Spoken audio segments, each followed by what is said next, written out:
Jughead 2016-11. Before I started this review, I looked up Jughead 9 on comics.org, and it said Sabrina only showed up at the end, meaning it's not worth suffering through reviewing the whole story. Jughead wanted to ask her out because she was dressed like a burger to advertise Pop-Tate. That still doesn't have it be believable that Jughead would ask someone out. It's obvious that instead of this leading to Sabrina dating him, he would have said he was only interested in the fact that she wore a burger suit. Jughead's totally unashamed of how he is.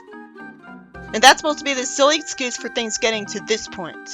None of the Sabrina stories in the Jughead 2016 comic are on the featured Sabrina timeline.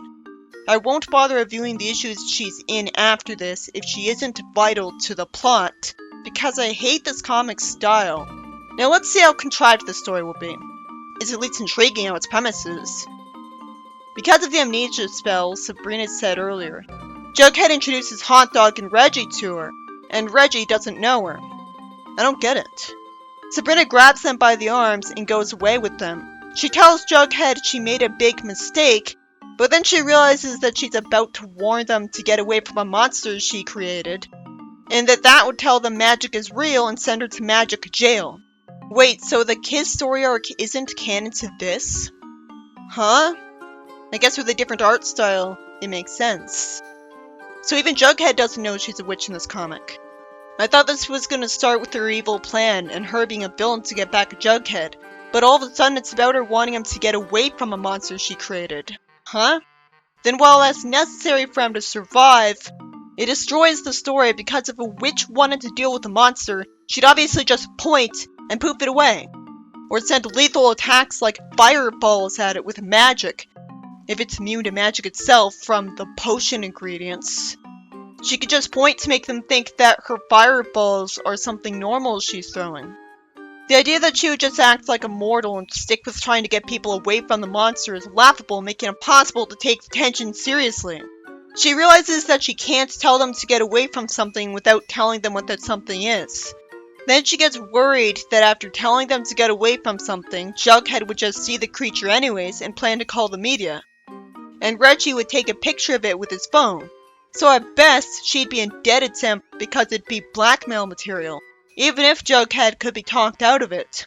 I don't understand why she would have created the creature by accident when trying to create an amnesia spell. Did she put the wrong ingredients in by mistake? Wouldn't she have had a book right there to tell her what ingredients to put in? She must have confused some ingredients for other ingredients because of a similar appearance. She realizes she could cast an illusion spell on them to make them think they're seeing something uninteresting and drop it. She tells them to stand still and fortunately casts the spell successfully. So when the text bubble turns black every time she's saying the spell, I hope that means that she can't actually be heard when she says a spell. Because that would not only justify this when it was never done, but also have things make more sense because now nobody can hear her spell and ask why she said it. Because of the spell, the giant monster looks like Mr. Weatherby and says it's a delightful night for a walk. I'm guessing that him looking angry is only there for the sake of making people laugh, which it might do if you're in the right mood, because logically he would have looked happy because of what he's saying. The dog hears the monster telling him as his brain that what he's looking at is not food, and it's boring as a result, and that tells him to nap. Jughead says that there's a perspective trick making Weatherby look giant. I have a question. Why would they still see the monster as being giant? She can alter the color and shape in their eyes. Obviously, she could change the size too.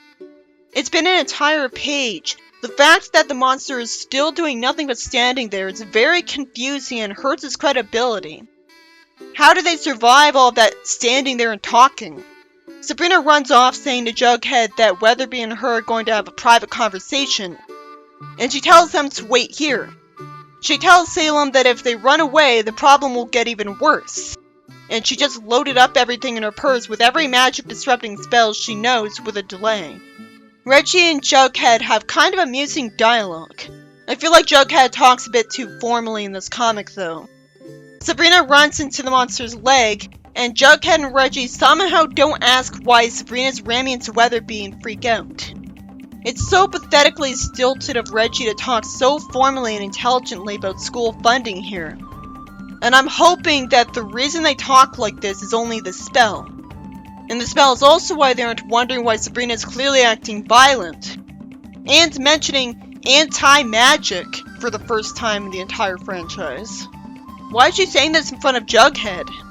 She throws magic stuff at the monster, as I have to assume it's too immune to magic for her to just zap it away. But the writing's too sloppy and lazy to say that, so it could be taken seriously by anyone who didn't think this. Why on earth would she throw her phone at him if she's also the type to tell him to be careful with it? She could zap away any damage to it. But then why even tell him to be careful? Sabrina ends up covering the monster's face with lipstick, and now Jughead gets weirded out. Presumably because it's not coded as a violent action. Salem wouldn't waste time purring and rubbing against Hot Dog if he was then going to smack him to make him run after him. Whatever happened to Hot Dog having thoughts in English for no reason? Because of this, Jughead and Reggie get compelled to run after Hot Dog. I'm not angrily asking why I didn't do this right away, because they were humorous enough to be worth being here earlier. Yeah, so why didn't Sabrina simply brainwash these two into running home instantly, instead of casting a convoluted illusion spell? Why can't Reggie and Jughead question her telling Weatherby to eat garbage, when they can still find it weird that she's using lipstick on his face? What a sloppy spell that she only had that make them weirded out. Well, I can definitely appreciate how the story had the fight scene keep humor throughout it that wasn't completely forced and ruining the tone. The tone should have been kept serious because this is a series about an omnipotent person fighting something. So I'd be insulted at being expected to just be scared for his safety in a comedy franchise. There should always be comedy there. So this is better than the brainwashed horde scenes in the Kiss arc or the manga. Sabrina decides to send the monster back to whichever alien world he came from and cast a spell. Why couldn't she do that right away? Why did he have to be lying down? Obviously she could have done that right away just fine if he did nothing but stand there and listen to people talk when he first showed up. Implying they never really wanted to hurt them, just goof off threatening them with scary poses and roaring because he wanted to go home. If he was a threat, he would have just run up to them ignoring their dialogue and started smacking them without stopping right away. After Sabrina gets to be awesome with no strings attached, I'd say a boring, worthless page that reiterates how current Jughead's lives are. Sabrina wears the Burger Mascot costume, which would have been more surprising if I hadn't read the description of an earlier issue. Jughead had a sign on the lunch table saying that he'll eat people's unwanted lunch items for free. He's a genius. I wonder if he never did this before, because I read a lot of Archie and this seems new. So what took so long? What is the point of all these pages where nothing interesting's happening? I already got that she didn't like her life. She's a mascot. Sabrina gets thanked by Jughead for handing him a coupon at Pop-Tate's. I would think Pop-Tate's couldn't afford to give out coupons when already he has to deal with Jughead and Archie charging to their tabs. Jughead notices someone bullying Sabrina and orders more food up front out of pity for her. Pop-Tate tells him he should donate his stomach to medical science when he dies, and fortunately he says he had that form filled out when he was 8. Because 8-year-olds can become organ donors? He goes to Sabrina and offers her some value meals. He should know she'd have to take off the burger costume first, and if her shift isn't over, her meal might get cold, so he should have known better. She tells him that using food as a coping mechanism is a bad habit that doesn't fix his problems. I feel like she wouldn't say this. That's just the writer putting his words into a teenage girl's mouth. Maybe because Sabrina isn't supposed to be smart. He goes into denial and seems delusional, mocking the character when how he's supposed to be written is that he's not eating to cope, he's eating for the pure joy of it. After all, Archie mocked the idea that he only eats because he doesn't have girls, because Betty said so in the 50s. Luckily, it really was the end of Sabrina's shift. Jughead apologizes to her for not being fair in their date. She should be apologizing for turning the table over at least, since she can't admit potions exist and apologize for using it. She should apologize because she's not blameless here. Jughead says he doesn't like people that way, and when she asked him out, which she obviously wouldn't do, he didn't realize it was a date until it was too late because the writer made him impossibly idiotic. When he grew up with Archie, so he'd know what makes something a date. How many times has a girl asked Archie out in front of him? He says he should have explained the situation. If the writer knows this, the arc had no excuse for being written. I hate lampshade hanging. He had literally no reason to go along with it. He's not that much of a coward. He says trying to escape wasn't fair to Sabrina, and finally admits that all he wanted to do was hang out with a giant talking burger. But if that did happen, the burger wouldn't like him and run away from him as he'd try to eat it. He admits that he knows what Sabrina's like, but then somehow says she's smart. How stupid and clueless is the writer to think Sabrina is smart when she's been characterized as dumb the whole series? That's why she keeps making impulsive mistakes. I guess this means she's only smart in terms of knowledge, grades, and talent, but idiotic in terms of decision-making, which is where your intelligence is really determined. But I never got told that Sabrina was knowledgeable and got amazing grades, and her only talent is magic. Why call her smart and clever? How's the writer really that misinformed? She was clever in how she dealt with the first scene, but other than that, she only gets into all of these problems because of a lack of cleverness. And if she was clever, she'd instantly point to undo her spells. He says that Sabrina's nice, but in a hard place right now. She's only in a hard place because she chose a bad job. And I still don't know why, but she could quit. Don't tell me her family has financial issues. These witches could zap up the gold treasure of King Tut. So the idea that she feels forced to get that job is much stupider than her having it because she wanted free money and didn't think it through. She says she's his friend, but for some reason she hates that he calls burgers meat sandwiches. She says she really wants to tell him what that thing with Weatherby was. She tells him to look over there, and I guess that proves no one can hear her say her spells, but can still see her lips move because of them. Because make him look over there wouldn't stop him from hearing her say a spell, so that when she says witch, he'll hear cool teen, and burgers instead of magic. So she brainwashes him so that she can tell him the truth with no consequences for fun. Obviously, he'd be very confused at her telling him that she's got complete power over burgers. She wanted to do more interesting stuff than go to school. And when she got good grades, her aunts didn't care as school is pointless because she could get whatever she wants. As they're finally back to being intelligent and realistic witches, with her being at her most relatable. Well, they're relatable in their own way for being smart. Obviously, he'd be very confused at her calling her old aunts cool teens. She didn't think this through, but hopefully a brainwashing spell like this is powerful enough to keep him from questioning it. I'd be a lot more happy at seeing her aunts kind of look how they're supposed to, if they were drawn in the right art style. Hilda still doesn't really have the same face shape as the 70s one. So what's the point if you're too dismissive of the style to get it right? It's a difference that's bad. Zelda's in the uncanny valley too.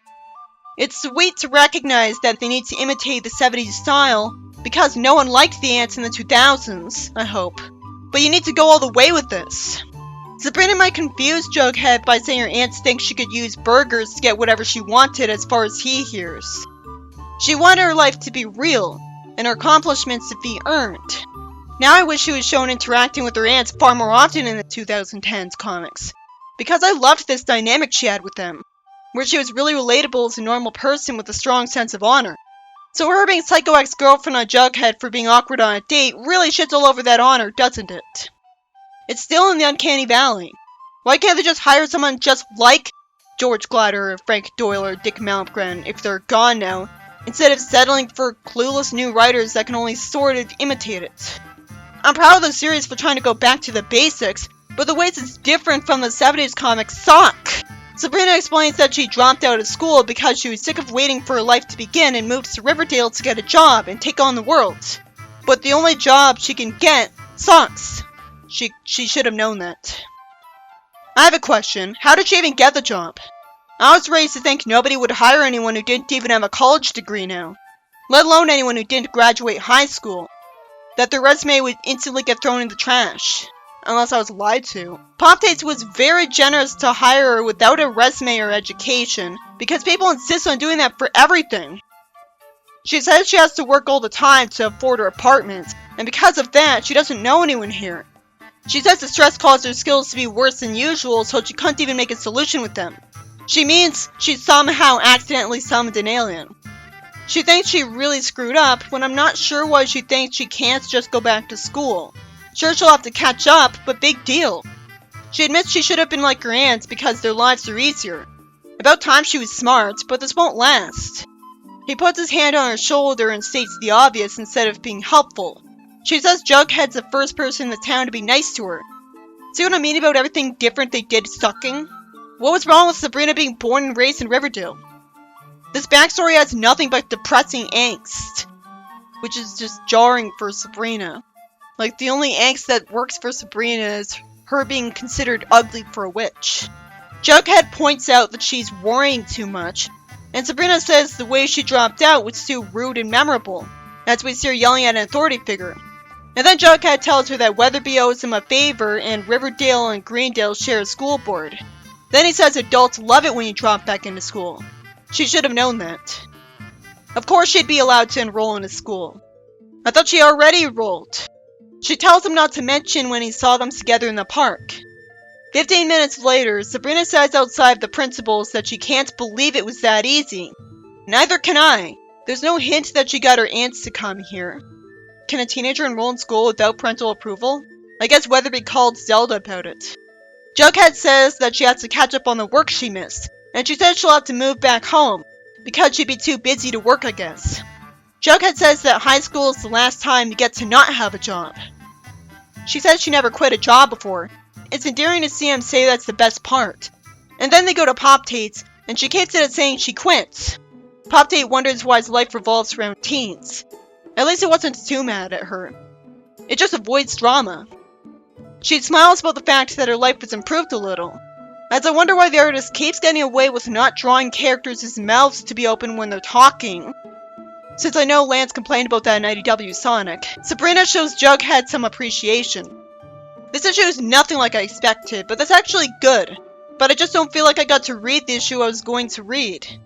I wonder why we had to see the authority figure of Sabrina's old school say that she left her desk trashed for weeks so Sabrina could fix it. I have to assume that Weatherby told her to go do this. But without that, I'm a bit confused because the person that went psycho on Jughead would not do this just because it's the right thing to do. We see someone have his arm around Sabrina to reassure her. We see Sabrina fly to Jughead's window, and there's a flash of light near his head. So I have to assume that the reason he got to dream about hanging out with giant burgers that talk is that Sabrina did it at last. This issue by Ryan North was actually about Sabrina wanting to get rid of a monster she summoned with a cauldron by mistake. Which I have to assume only happened from her throwing in the wrong potion ingredients because of similar appearances to the right ones. And I was impressed that she was smart enough to cast a spell to mess with Jughead's mind so he wouldn't find out about magic. It kept the scene humorous in a way that was believable. Which was enough to distract me from the fact that the story never outright says she can't point to get rid of the monster. In fact, that's literally what she does at the end. So why doesn't she do it right away? I doubt it could have resisted her spell just because it was standing up at the start. This reminds me of how Danny Phantom somehow thinks he needs to beat up ghosts first before using the Fenton thermos on them. The story then reveals that this is an alternate universe, because Jughead and Reggie don't know she's a witch, and she dropped out of school to start an adult life because of an idiot fault, only to hate the job she was stuck with. So Jughead talks her into fixing things with some advice that she should have already known, and avoided this whole plot. It was charming to see him apologize and her open up to him and get given good advice instead of her just bullying him with magic, like I expected the issue to be about. But it wouldn't kill the comic to have Sabrina apologize to him for flipping a table on their date instead of acting like only he is in the wrong.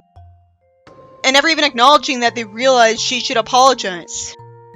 It's like how in IDW, Whisper was the main one apologizing to Tangle, even though Tangle did something incredibly insensitive in the first place. And she clearly was being helpful in Central City and Imperial City. So what she said about her not helping anyone was just wrong. That's not how you handle an apology scene.